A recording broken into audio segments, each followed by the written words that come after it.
Welcome to Small Cap Power. We're coming to you from Think Disruptors, a Thinking North event. And now we're joined by Dinesh Kandanchatha, Chairman of Windfall Geotek. Dinesh, thank you for your time. Thank you. Now, one would think from the name of this company that it's a mining resource company, but it seems like it's an AI company. Tell us more. Yeah, so the history of the business is from the mining sector. And in 2005, we created an AI-based application for doing digital exploration. That means taking mag data, LiDAR data, and other forms of geophysical data and trying to identify potential economically viable targets. For 86 projects over the past 15 years, 30 plus discoveries. So very successful in that core market. Continues to be a focus of the business. It really keeps the lights on in the company. But my background is not in mining. I'm one of the founders of Patriot One Technologies, which is in the public safety and defense sector. And when I resigned from my position as director of Patriot in the spring of 2019, I learned about this company, and I said to myself, if this algorithm is so good at finding things in the ground, maybe there's a practical application to a very big human problem, which is landmines. And last year, nearly $700 million was spent across the world in 86 countries on trying to mitigate the human cost of landmines. And there's no good solutions today. Most of the solutions are ground-based.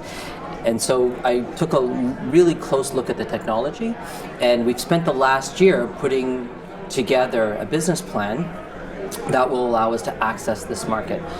My background with Patriot allowed me to build very deep networks in the public safety and military sectors, and now we're at a point where today we announced we have had our first successful test, of detecting a landmine, and so this presents the first stage of a journey, which will hopefully transform, the lives of a lot of people all around the world. So it's a working technology. It's a working technology proven for 15 years. The technological advancement that made this possible for landmines is drones. So over the last few years, drones have become ubiquitous. You can buy them at wherever you want, Walmart, wherever. And that allows us to take, just in the mining sector, there were kind of three main phases of exploration. The first was ground-based exploration. You had a claim, you had to go walk the claim. Otherwise, how would you find the mineralization you were looking for? The second major phase was with airplanes and helicopters, aerial surveys, but very expensive, very, very low resolution, i.e. you have to be very high up in the air. The third phase was with drones. Now with drones, you get very high resolution close to the ground, and you can now see mineralization deep within the ground. Same issues were there in landmines. Only way you can find a landmine is walking on it or finding a stick or something to detect it. So ground-based, just like in the exploration space.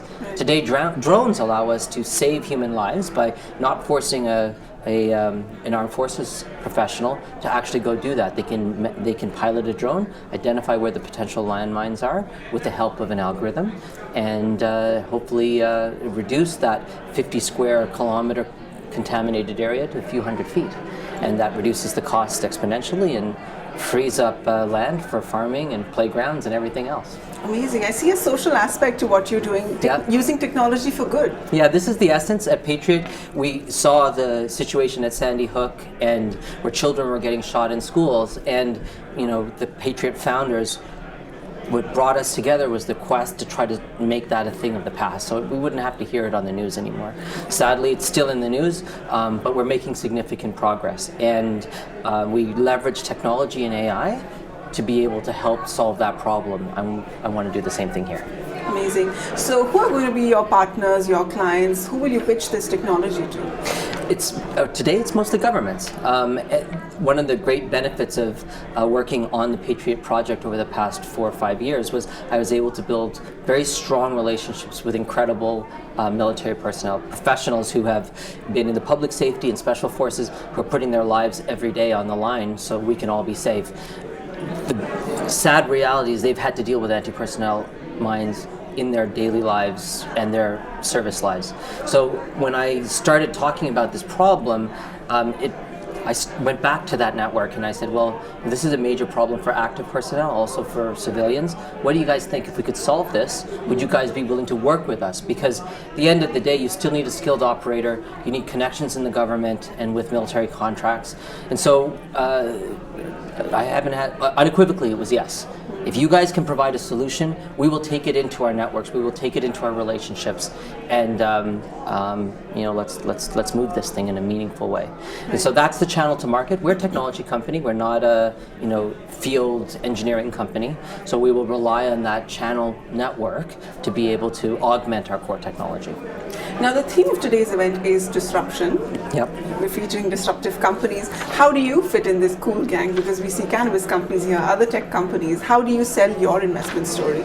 So our story is a tech story. So AI is ripe to disrupt many industries. We're already seeing it in call centers and chatbots, and now you can get a mortgage without ever talking to someone. So we're seeing it in many industries. The security industry as well is starting to. Sadly, it's more on the cyber electronic warfare side, but you're seeing a lot of action around AI. So AI is going to disrupt how we all work together. The idea of driverless cars is all AI based, all machine learning based. So what we're hoping to do is take what we've done, a proven technology, and disrupt a brand new sector, a military sector that fundamentally hasn't changed how it deals with a very human problem for the last 50 years. So there'll be disruption from that perspective, disruption from the perspective of the types of technologies we use, and disruption from the perspective of the drones companies we work with. We're working with some of the brightest, most disruptive drones manufacturers in the world. So we're very, very excited about those partnerships and what we can create for the marketplace. Great. And what are your big priorities for 2020, and what would you like to say to your investors? The primary priority for us right now is to validate our technology in a field context. So we've done a very initial preliminary trial, very positive results. That is not a commercial ready technology. Good news, silver lining, is that all of the components that we're using have already commercially proven. Drone-based aerial surveys are proven for many, many years in mining. All of our sensors, mag, LiDAR, thermal, proven. So what's not proven is how you bring these components together and integrate them into a complete solution that you can bring to market. So that's what we're going to focus on. We're not going to focus on building brand new magical sensors and stuff like that. We're going to take what's out there and proven. We're going to integrate it in. We're going to demonstrate it in controlled conditions, and then we're going to work with our military partners and governments using paid trials and technology readiness programs to actually go out into theater. So go out into places like Bosnia and Ukraine and Yemen to show that it's possible to do this in the field. Mm-hmm. And then I believe that once that's done, the market will come running to our door, because the alternatives today are frankly not very good. Dinesh, what you're doing is absolutely amazing. Thank you so much for speaking to us. Thank you very much. It was very nice meeting you.